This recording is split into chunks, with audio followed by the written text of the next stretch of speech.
Hi students, how are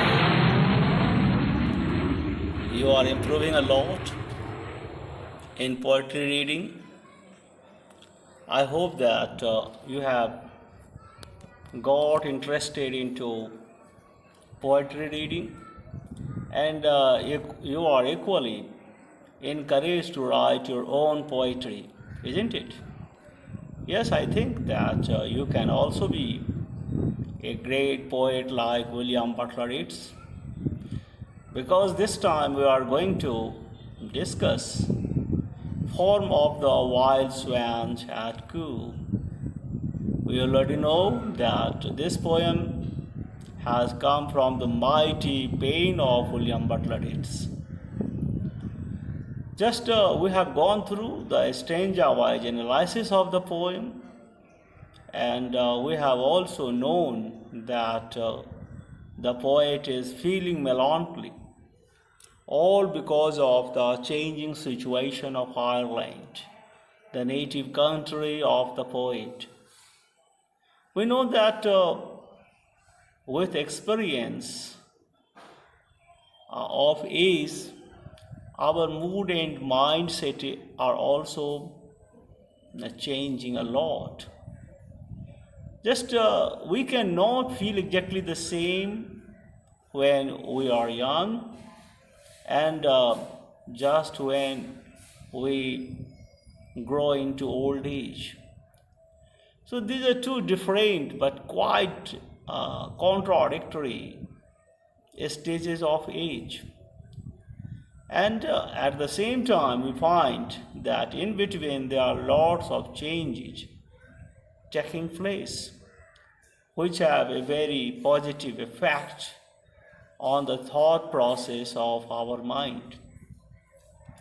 So this is what William Butler Yeats has also felt a lot of change in his view about life and nature, and especially about the way that Ireland has undergone changes but a natural rule of life. We cannot stop it. The only point of concern is whether we are equally affected with the change of time or we remain the same as nature remains the same. No, we cannot, because we are not a natural being who is above all these kind of changes. We are human beings. We have our own passions, and so definitely we have our own way of just formation of idea of life at different ages of life. Now let us see how this kind of melancholy and sad feeling have been captured and formalized into this poem. So to know the formal device of the poem is as important as is to know the actual idea that poet tries to give hint to. We know that this poem is just containing 5 sestets, and it is a 6-line stanza. We find the variation in number of metrical feet per line. We cannot say that each line of the stanza has the same number of syllables. We find that there are shortest lines which are trimeter or contain 3-foot lines, and we have also just lines which are tetrameter containing 4 feet, pentameter, and so on. So the shortest line here is made into 3 feet, that is trimeter, and the longest line of the poem has been made into pentameter, that is 5 feet. So it is just the lines of the stanza, and there are meters that we have talked. So What do you find from this discussion? We find that there are 5 stanzas, or there are 5 sestets. It means that in one stanza there are 6 lines, or we can also call them 6-line stanza. Now, we know that there is a variation of metrical feet from line to line, that all lines do not contain the same number of meter. So we have the shortest line having 3 feet, we have the longest line having 5 feet. Now, secondly, we find that the poet has just discussed an air of doubt and uncertainty into the poem. Naturally, the variation in the metrical system of the stanza also indicates the uncertainty that the poet has about the idea that he tries to give into. So, the uncertainty of mind has also been reflected in the uncertainty of the stanza form. There is one point on which we can say that all stanzas have the similarity, that is number of lines. But on the metrical ground, we can say that these stanzas do not conform to any particular set of rules. Yes, so the poet is contemplative enough. So the mood of the poem remains contemplative. Just the poet is thinking and thinking about the uncertainty and doubt prevailing in this just Irish society through the swans which are very much there, and at the same time he has developed his philosophy of life through that contemplative mood. We find that meter is controlled but varied, so generally governed by ambus metrical feet. That is, it is following unstressed, stressed rhyming scheme. So, by iambic metrical feet, we simply mean that first is the unstressed level and second is the stressed level.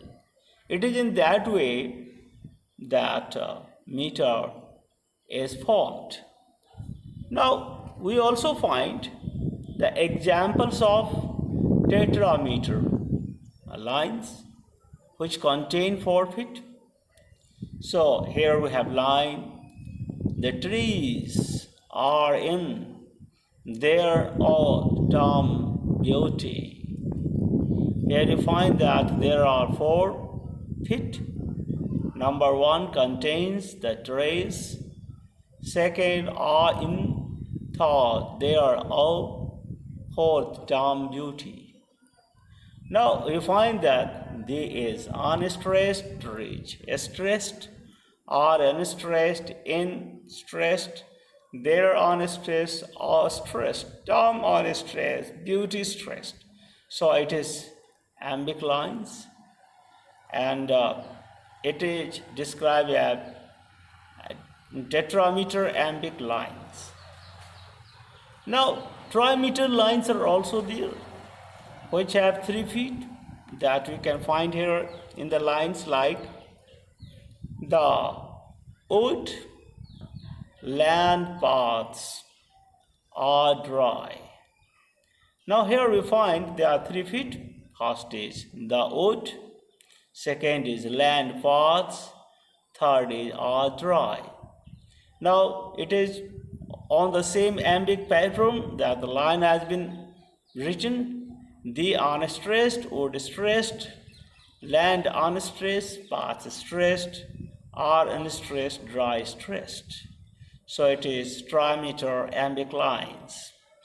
Now we have also a line of pentameter, just 4. That is here, under the October twilight, the water under as two slavey, the oct, the next set over second, third one, twilight, fourth, the water, fifth.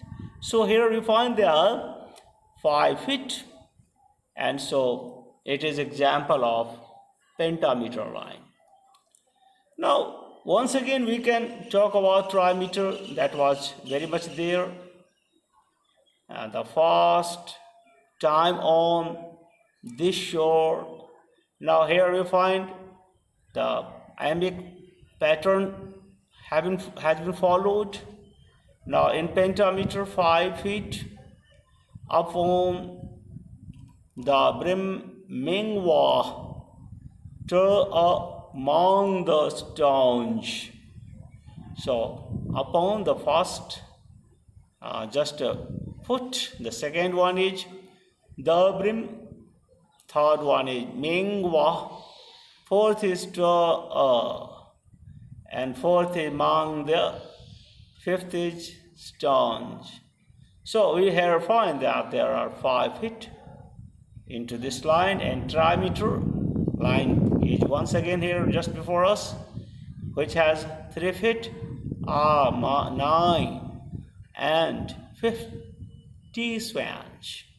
9 first foot, and fifth second foot, and third one is T swans third foot. So here once again we have cited the examples of trimeter, pentameter, and once again trimeter lines. Now we can also see that in some lines there are extra syllable also. So many lines have an extra syllable at the end. Why? Why has the poet intentionally used an extra syllable at the end of line? It is to give mournful quality. Yes, the poet is feeling mournful, melancholic, and just he is feeling lamentable. So just that quality is to be transformed and transmitted by an extra syllable at the end of the line. So the trees are in their autumn beauty. You find that everything is all right, but in the last foot we find tam, beauty. So there are 3 syllables. That yes, in previous feet we find there are 2 syllables. The trees are in there. These are all the feet of 2 syllables. But here in coming to the last one, term beauty, we find that it has 3 syllables. So what do you find? You find here that there is an extra syllable here.